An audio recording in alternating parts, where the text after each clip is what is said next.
Yusek, good afternoon. Yusek, ano po ang reaksyon ng Malacanang sa naging pahayag ni Senator Amy Marcos na ang administrasyon ay tulog at lasing sa kapangyarihan at tila nawawala na po yung focus ng administration sa mga mahahalagang issue? Napanood po natin mismo, personal, ang nasabing pagsasalita at pagtatalumpati ni Senator Amy Marcos sa INC rally kagabi. At ito po ang komento ng PCO bilang kumakalaban at lumalaban sa fake news. Namutawi kay Senator Amy Marcos ang mga salitang magpapaigting ng galit sa gobyerno. Ang paninira sa Pangulo at sa gobyernong ito. Nakakaawa ang mga obstructionist na tulad ng isang senadora. Nagre-rely, gumagamit ng fake news para makapanira lamang at para kalat ang mga ganitong klaseng maling impormasyon. Pero mas nakakaawa ang mga taong pumalakpak habang nakikinig kay Senator Amy Marcos. Dahil malamang hindi nila alam na ang mga sinasabi ni Senator Amy Marcos ay mga kwentong walang basihan. Nakakaawa dahil malamang ay hindi nila alam na sila ay ginagawa lamang mangmang. Sinabi natin na nadinig natin ang kanyang mga sinabi. Ang unang-una yung bilanggit ay wala daw pakialam ang gobyernong ito. At may binanggit pa siya tungkol sa paggamit ng illegal na droga ang gobyernong ito. Pero ang tanong natin, ngayon ay sigasig ni Senator Amy Marcos na manira sa gobyerno. Samantalang 2019 siya ay senadora na. 2016 siya naman yata ay gobernador. At kilala naman niya ang dating Pangulong Duterte. Nalaman din naman niya na nang umamin ang dating Pangulong Duterte sa paggamit ng illegal na droga. Pinaghandaan po natin talaga ito para maipakita natin kung sino ba talaga ang gumagamit ng illegal na droga sa panahon na siya ay Pangulo na.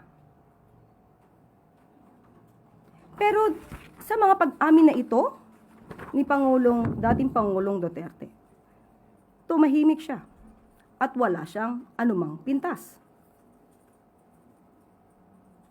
Maliban pa dyan, bakit natin sinasabi na walang basihan ang kanyang mga sinasabi? Dahil pinag-iigting niya ang galit sa mga farmers at mga mangingisda na mga kababayan natin at sinasabing walang tulong na pinapaabot ang gobyerno.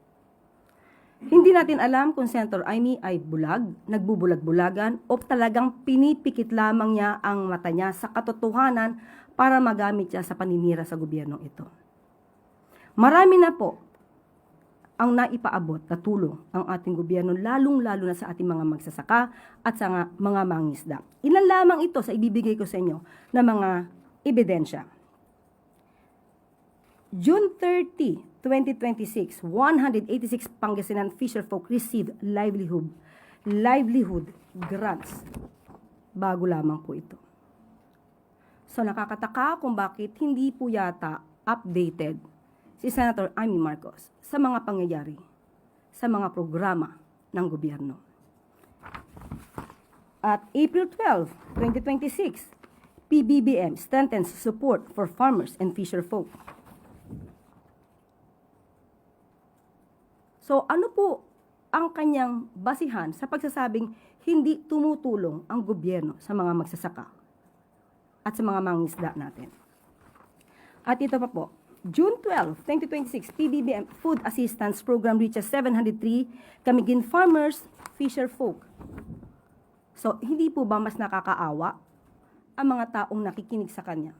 Dahil kung hindi magkakaroon ng pagsusuri ang mga nakikinig ay talagang mananatili silang mangmang sa katotohanan. At meron pa po siyang nasabi, patungkol sa nagkukunwaring hindi nakikita ang sambuntong na ebidensya ang dose-dose ng testigo. Itong baha at flood control na lulunod sa atin lahat. 2019, naging senadora si Senator Amy Marcos. 2020, uulitin natin. Umamin si dating Pangulong Duterte na marami siyang ghost projects. 2018, nagsabi si Congressman Andaya na maraming flood control projects na hindi maayos. Nasaan siya? Nagpa-imbestiga ba siya? So, ang nakalamang, bakit nung panahon kaya ni dating Pangulong Duterte, siya ay nanahimik? At ngayon lamang siya nag-iingay habang ang kanyang kapatid, si Pangulong Marcos Jr., ay masigasig na mapanagot ang dapat na mapanagot. Ma'am, follow up. May batay